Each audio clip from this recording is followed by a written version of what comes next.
এখন বাজে রাত্রির 3:45, মানে ভোরবেলা প্রায় 3:45। এখন আজকে আমরা বেরোচ্ছি নতুন একটা ট্রিপে। আজকের আমাদের ট্রিপ হলো বাইকে যাব আজকে আমরা দীঘাতে, নিউ দীঘা। অ্যাকচুয়ালি আজকে আমাদের ট্রিপটা হয়েছে হঠাৎই প্ল্যান, মানে রাতে খেতে বসে হঠাৎ ঠিক হলো যে উইকেন্ড আছে, কোথায় যাব, কাছাকাছি তো আমাদের দীঘাই আছে যাওয়ার মতো, দুদিনের ছুটি কাটানোর মতো। সেই জন্য হঠাৎ করে আমরা ঠিক করলাম বেরিয়ে পড়া যাক আজকেই তাহলে। এখন 3:45 বাজে, এখন আমরা বেরোবো এবার। সারা রাত কেউ ঘুমোয়নি দুজনের মধ্যেই, কারণ হঠাৎ যেহেতু ট্রিপটা প্ল্যান হয়েছে, সেই জন্য আমাদের আজকে সব কিছু গোছাতে আর সব কিছু রেডি করতেই সারাটা রাত চলে গেল। সকাল সকাল বেরিয়ে পড়ছি, কারণ যত বেলা বাড়বে তত তো রোদ্দুরটাও বাড়বে, আর এখন গরমকাল, যতটা অ্যাভয়েড করা যায় রোদের মধ্যে ট্রাভেল করা ততটাই ভালো। সেই জন্য আমরা তাড়াতাড়ি ভোরবেলায় বেরিয়ে চলেছি। আমাদের গাড়ি পুরো রেডি, এবার আমরা বেরোবো। এখনও সকাল হয়নি, সবে হচ্ছে 4:10 বাজে। আজ বহুদিন পর আবার ভোরবেলা বাইক নিয়ে বেরিয়ে রাইডের জন্য খুবই আলাদা একটা উত্তেজনা কাজ করছে, আনন্দ হচ্ছে। আকাশটা হালকা পরিষ্কার হয়ে আসছে, এখন প্রায় একটু পরেই হয়তো আলো ফুটে যাবে।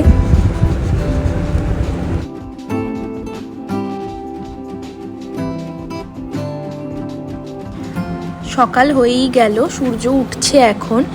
আসলে সকালবেলাটা খুব ভালো লাগে দেখতে, কারণ আমরা তো সচরাচর সকালে উঠি না ঘুম থেকে, এত সকালে বিশেষ করে। যার জন্য যখনই আমরা ট্রিপে বেরোই বা ঘুরতে বেরোই, সকালবেলাটা আমাদের আলাদা রকমই একটা আনন্দ দেয় বা খুবই ভালো লাগে আমাদের বলতে গেলে। সূর্য প্রায় উঠে গেছে, কিন্তু এখনও রাস্তার লাইটগুলো জ্বলছে, আর সবগুলোরও লাইটগুলো এখনও জ্বলেই রয়েছে। আসলে সবই তো মাত্র 4:30 পৌনে 5টা বাজে, তো এখন নেভানোর কোনো প্রশ্নই ওঠে না। লোকে হয়তো একটু পরে উঠে এসে নেভাবে। এখন আপাতত জ্বলছেই। আমরা চন্দননগর ক্রস করে গেছি, মানকুণ্ডুর দিকে এগোচ্ছি এই মুহূর্তে। আর কিছুক্ষণের বা বলতে পারি কয়েক ঘন্টার মাত্র অপেক্ষা, তারপরেই আমরা পৌঁছে যাবো আমাদের আজকের ডেস্টিনেশনে। আজকের এই ট্রিপটা হঠাৎ করে যেমন প্ল্যান হলো, তেমন কিন্তু আজকে কিন্তু মনোজের আমাকে নিয়ে খুব চিন্তাই ছিল। কারণ আমি কাজ শেষ করে আমার সমস্ত কাজ মিটিয়েই, যাতে 2-3 দিন কোনো কাজে হেডেক না থাকে, সমস্ত কাজ মিটিয়ে শেষ করেছি প্রায় রাত্রির 2:45 বেজে গেছিল। তারপরে আমি তো একটুও রেস্ট নিতে পারিনি, যার জন্য একটু চিন্তাতেই আছে। কারণ পারবো কি পারবো না এতটা রাত্রির জেগে, সকালবেলা চোখ মুখের অবস্থা তো একদমই খারাপ। যাই হোক, এসে গেছি আমরা প্রায় ডানকুনির কাছাকাছি। ওই যে বোটটা চলে গেল মাথার উপর দিয়ে, জাস্ট ডানকুনি সামনেই, সোজা গেলে আর কয়েক কিলোমিটারই দূর। বলতে বলতেই পৌঁছে গেছি আমরা পার ডানকুনির জ্যামে। এই জ্যামটা যে কেন এত ইরিটেটিং লাগে আমার জানি না, কিন্তু সকালে বেরোই বা রাতে আমরা প্রত্যেকবার কোনো না কোনো জ্যামে আটকাই। আমরা কিন্তু আস্তে আস্তে সাবধানে জ্যামটা কাটিয়ে সামনের দিকে এগিয়ে গেলাম। বাইক বলেই পসিবল হলো জ্যাম থেকে বেরিয়ে আসা, আদারওয়াইজ কতক্ষণ যে আটকে থাকতে হতো জ্যামে তার কোনো ঠিক নেই।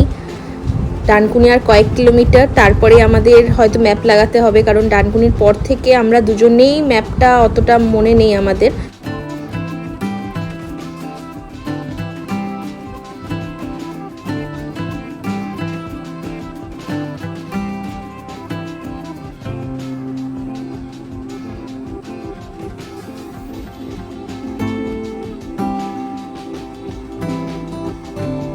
তবে যে যাই বলুক, গাড়িতে বা বাসেতে বা ট্রেনেতে যদি কমফোর্টেবল জার্নি হয়ও, বাইকের জার্নির কিন্তু আলাদাই একটা মজা, আলাদাই একটা থ্রিল, আলাদাই একটা অ্যাডভেঞ্চার। সেটা কিন্তু কোনো তুলনাই হয় না। যারা যায় বাইকে তারা জানে এটা একটা আলাদা নেশার মতো কাজ করে। কবে আবার নেক্সট বাইক ট্রিপে বেরোবো, কবে আবার আমরা কখন যাব, কিভাবে যাব, কি রাস্তাটা কিরম হবে বা ওয়েদারটা কিরম থাকবে, সব কিছু মিলে একটা আলাদা থ্রিল কাজ করে। সেটা যারা এমনি ট্রেনে বাসে যায় তারা হয়তো অতটা বুঝবে না, কিন্তু এইটা আমাদের কাছে ভাই একটা আলাদা আনন্দের জিনিস, আলাদা মজার জিনিস। আমার ফিলিংসগুলো শেয়ার করতে করতে আমরা পৌঁছেই গেলাম শেষ অবধি ডানকুনি মোড়ে। এখান থেকে যাত্রা আর প্রায় 3-3.5 ঘন্টার, তারপরেই পৌঁছে যাবো দীঘাতে।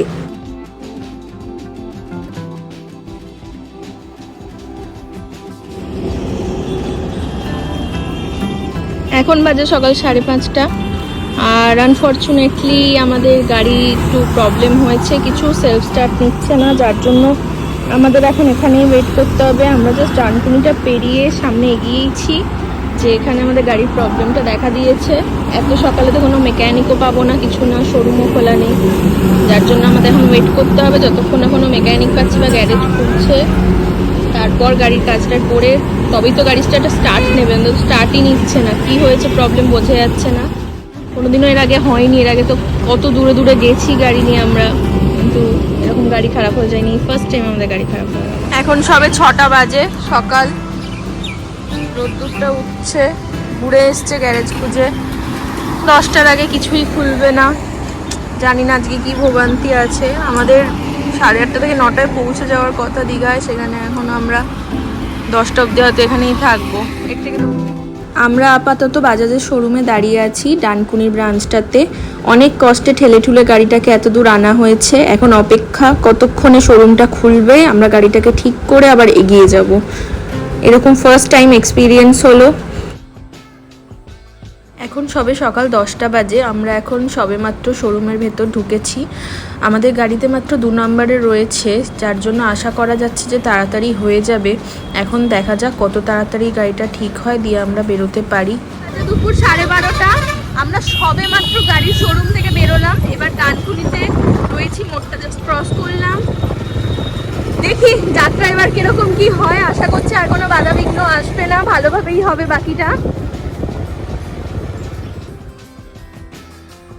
ঠিক যেই জিনিসটা অ্যাভয়েড করার জন্য আমরা রাত জেগে অত ভোরবেলা বেরোলাম, সেটাই আমাদের কপালে জুটলো, দুপুরবেলা ট্র্যাভেল করা। আমরা চাইছিলামই না এই দুপুরবেলা বা 12:30 1টার সময় যাতে ট্র্যাভেল করতে হয়, বাট সেটাই এখন করতে হচ্ছে আমাদেরকে। আমরা এখন হাইওয়েতে বম্বে রোডে উঠে গেছি, বেশ কিছুটা এগিয়ে এসেছি। দেখা যাক সামনে আমাদের জন্য কি অপেক্ষা করছে। আর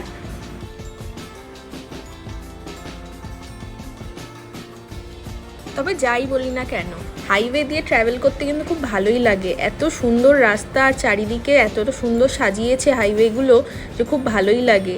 আর তার সঙ্গে জ্যামটাও কম থাকে, স্পিডেও চলে গাড়িটা।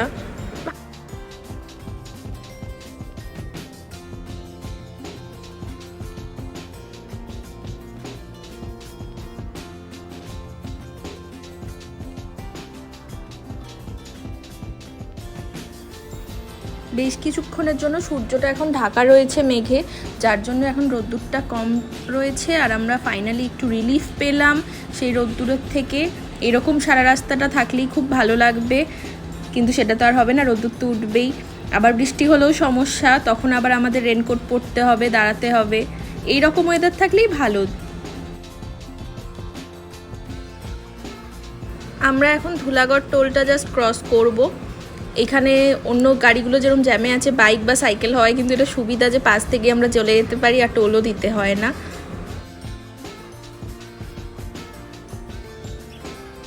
এইখানে টাকা দিতে না হলেও বাইকের জন্য আমাদের দেশেই কিন্তু অনেক টোল আছে যেখানে বাইকদেরও থেকেও টাকা নেওয়া হয়।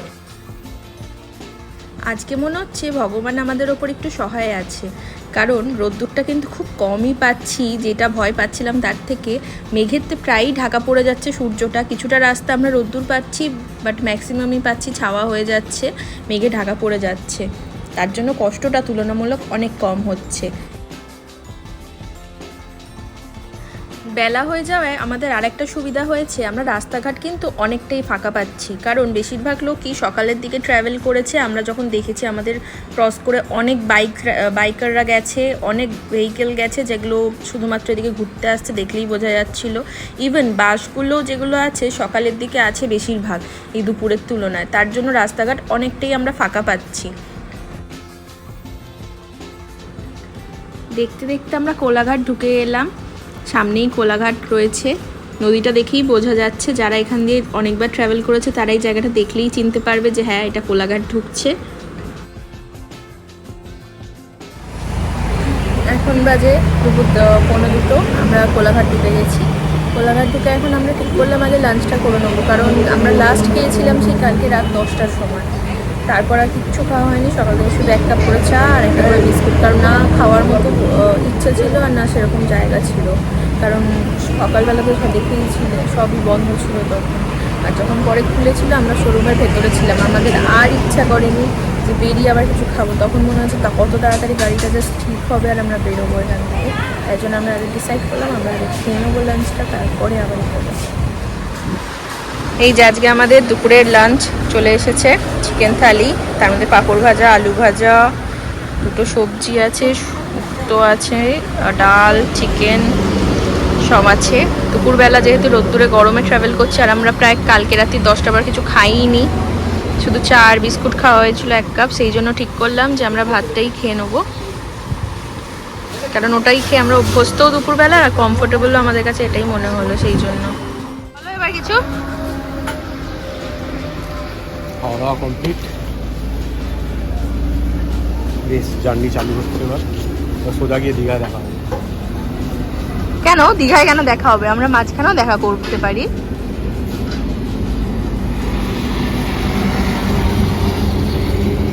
ভাবলেই কিরম অবাক লাগছে, 4 ঘন্টার রাস্তা আমরা প্রায় 12 ঘন্টায় কভার করব। সব প্ল্যান একেবারে এদিক ওদিক হয়ে গেল, কি আর করা যাবে, থাক। আমরা যে রাস্তাটা ধরলাম এটা দিয়ে চলে যাওয়া যায় দীঘা এবং তার সঙ্গেই চলে যাবে হলদিয়া। আর যেই রাস্তাটা আমাদের ডান দিক দিয়ে সোজা চলে গেছিলো সেটা হলো যায় খড়গপুর। আপনারা যদি খড়গপুর যেতে চান তাহলে ওই রাস্তাটা ধরবেন, আদারওয়াইজ এইটা দিয়ে কিন্তু দীঘার হলদিয়া যাওয়া যাবে। রাস্তাটা খুবই ভালো, ফাঁকা রয়েছে। আমরা চলে এসেছি এখন নন্দকুমারে। কথায় আছে ইতিহাসকে অনেকটাই ছুঁয়ে দেখা যায় যদি ভ্রমণে বেরোতে পারো। এইখানেরও কিন্তু একটা ইতিহাস আছে যেটা আমাদের বাংলার সঙ্গে আমাদের দেশের সঙ্গে জড়িত।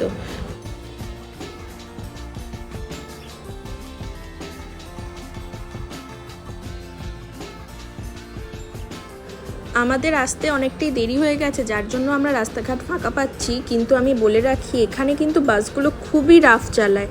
যারা ওই টাইমে আসবে, যে যখন বাসগুলো যায় এখান দিয়ে, চেষ্টা করবে সবসময় খুব সাবধানে দেখে শুনে গাড়ি চালাতে, কারণ এখানে রাফ চালায় বাসগুলো ভীষণই। সামনে বাঁ দিকে রাস্তাটা ধরলে নন্দীগ্রাম, সোজা গেলে দীঘা।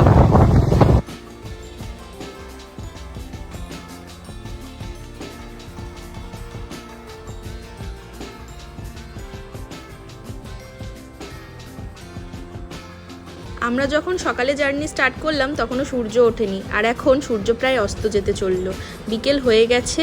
আর আমরা এখন দীঘা ঢুকেই গেছি, সামনেই দীঘার গেট রয়েছে, দেখলেই বোঝা যাচ্ছে। ফাইনালি আমরা রিচ করেছি দীঘা।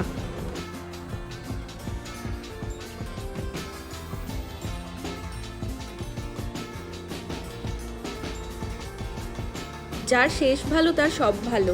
আমাদেরও ট্রিপের প্রথম দিকে শুরু ভালো হলো, মাঝে একটু গন্ডগোল হলো, কিন্তু শেষের দিকটাও শেষ অবধি ভালোই হলো। চলে এসেছি আমরা দীঘা, জাহাজবাড়ি আমাদের সামনে রয়েছে।